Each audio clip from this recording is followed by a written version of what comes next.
રામ રામ ભાઈઓને, જય ભારત, જય કિસાન. કેમ છો બધા? બાંગ્લાદેશમાં હિન્દુ રાજ પર હુમલો કરવામાં આવે છે. એ વિશે તમે બધા શું કહેવા માંગો છો? હિન્દુ એટલા નબળા છે કે મુસલમાનનો સામનો નથી કરી શકતા. બતાવો તમે, આપણે હિન્દુ છીએ, આપણે હથિયાર નથી ઉપાડતા, આપણે એને મોઢાથી જવાબ આપીએ. જ્યારે સમય આવશે ત્યારે હથિયાર પણ ઉપાડશું.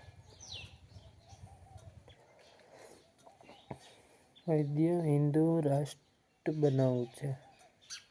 સમજ્યા? આપણા બાંગ્લાદેશમાં મંદિરને ઉખાડી નાખવામાં આવે છે. તમે બધા કેમ જોઈ શકો છો? હિન્દુ છો તમે બધા, તો પણ આ બધું જોવો છો. સાચી વાત ને?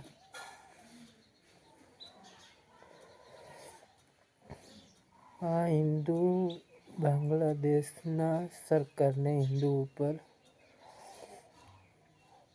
પગલાં લેવા જોઈએ, સેફટી કરવી જોઈએ. એની બદલે એની સરકારની જે પીએમ છે એ જ ભાગીને ઇન્ડિયામાં આવી ગયા. તો બાકી એ દેશના હિન્દુને કોણ બચાવવા દેશે? આપણા મોદી સાહેબ જશે? લાગે છે તમને?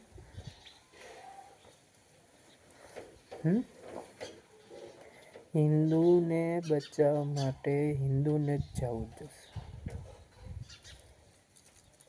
સાંભળો છો? હિન્દુને બચાવવા માટે હિન્દુને જ જવું જોશે. આ મંદિર ઉખાડી નાખવામાં આવે છે એ બહુ ખોટું થાય છે. સમજો છો? હિન્દુ રાષ્ટ્ર બનાવો છે.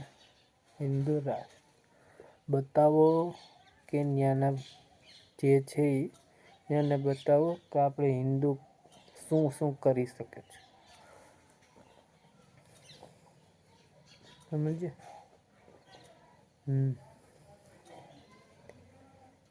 હિન્દુનો પાવર આપણે નહીં દેખાડી તો બીજું કોણ દેખાડશે? તમે જ બતાવો. આપણે બાગેશ્વર વાળા ધામવાળા બાબા કેવડું હિન્દુનો પ્રચાર કરે છે, તો આપણે પણ પ્રચાર કરો. બાંગ્લાદેશના હિન્દુને બચાવો, સાથ આપો, સરકાર આપો. બધી જેટલી બને એટલી ટ્રાય કરો બચાવવાની. મંદિરને બચાવવાની ટ્રાય કરો.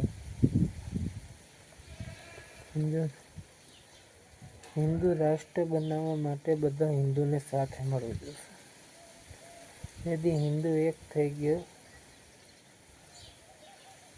સનાતની એક થઈ ગયો ને, તેથી બધાને ખબર પડશે સનાતન એટલે શું. સમજો છો?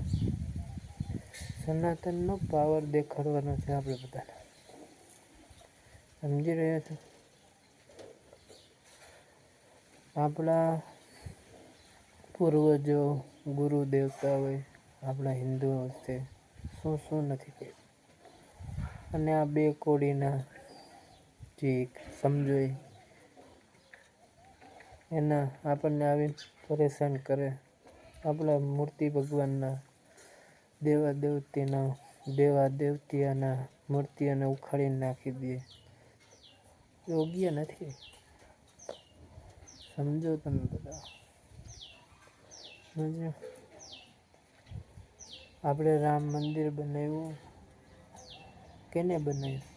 મોદી સરકારે નથી બનાવ્યું, હિન્દુએ બનાવ્યું. સમજો? હિન્દુએ બનાવ્યું. હિન્દુ ધર્મ એક થયો, સનાતની એક થયો ત્યારે એ મંદિર બન્યું. હજી તો એવા 2 મંદિર આપણે બાકી. કૃષ્ણ ભૂમિ અને